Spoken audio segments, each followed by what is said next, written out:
Hi, good morning everybody. Now we are in Good morning. CIT, Good morning, friends. CIT campus Kokrajhar. दा जोङो नै Kokrajhar CIT आव दङ. दा बेवहाय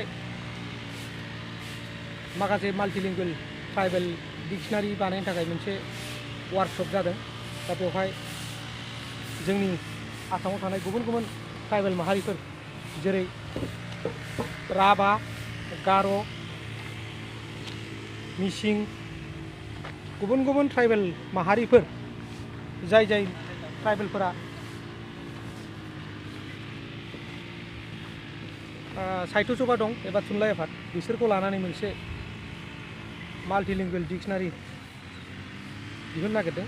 दा बेनि थाखाय सेमिनार दं. नै दा जों क'क्राझार CIT आव दं. बेखौ एसे सेल्फि लानाय जाबाय.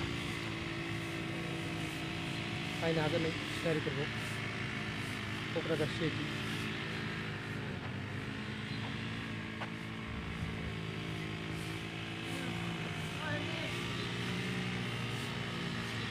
आलासिफोर सफैगासिनो दङ गुबुन गुबुन ओनसोलनिफ्राय फेमिलिनिफ्राय. बिथांमोनहा गार', राभा, मिसिं, तिवा फैगासिनो दङ. बिथांमोनहा सफैजोब्बाय नै फैगासिनो दङ.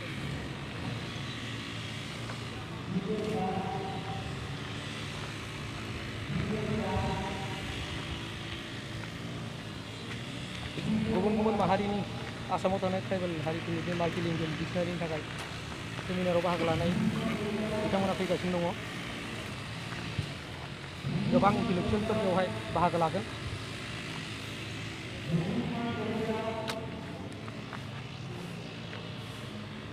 दिनैनि बे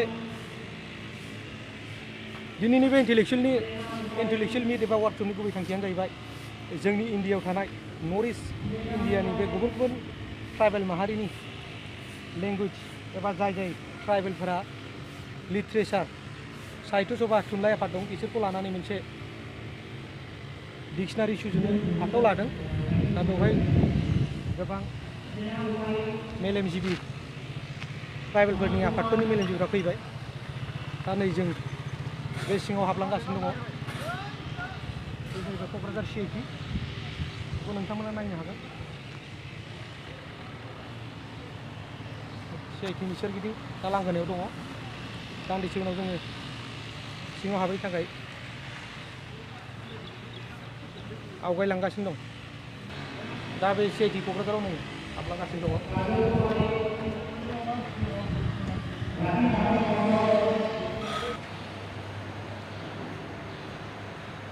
काउन्सिलिं एडमिसननि थाखाय लाहार फाहार जागासिनो. जेनाखि ट्राइबेल माल्टिलिंगुअल डिक्शनारिनि थाखाय वर्कशप, बे वर्कशपआ नैबे रुमाव जागोन. दा बे हलाव लाहार फाहार खालामगासिनो दं. दान्दिसे उनाव जागोन.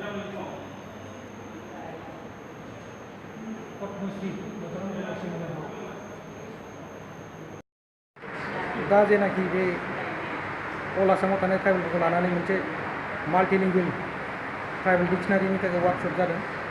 मोनसे नर्थ इस्ट इन्डियानि आसामाव थानाय जायफोर ट्राइबेलहा साहित्य सभा एबा थुनलाइ आफाद दं बेफोरखौ लानानै जेरै राभा, गार', मिसिं, बर' बेफोरखौ लानानै मोनसे जयै मोनबा ट्राइबेल माहारिफोरखौ लानानै माल्टिलिंगुअल डिक्शनारि सुजुनो नागिरदों. बिनि थाखाय जानाय बे वर्कशपआ नैबे हलावनो जागोन. दा बे वर्कशप हलनि मुंखौ पद्मश्री मदाराम ब्रह्म सेमिनार हल दोननाय जादों.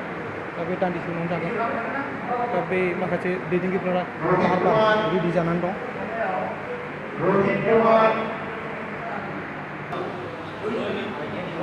दा बे हलाव माखासे आलासिफोर हाबगासिनो दङ. दान्दिसे उनावनो जासिगोन.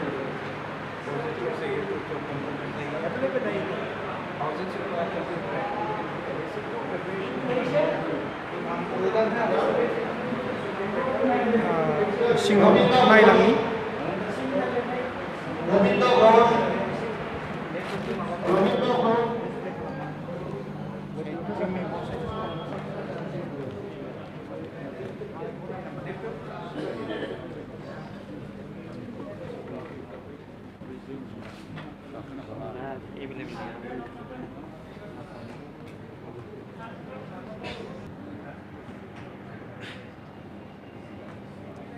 Workshop on compilation of multilingual dictionary of ITSSA venue CIT seminar hall Kokrajhar दा दान्दिसे उनाव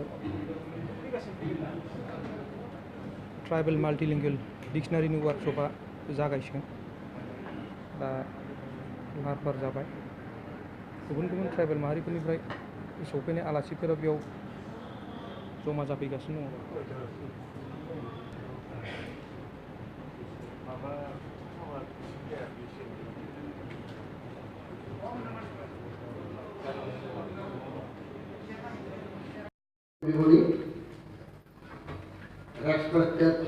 ट्राइबेल माल्टिलिंगुअल डिक्शनारिनि वार्कशप दा बेवहाय आलासि बिथांमोनखौ बरायगासिनो दं बेवहाय BTCनि डिपुटि चिफ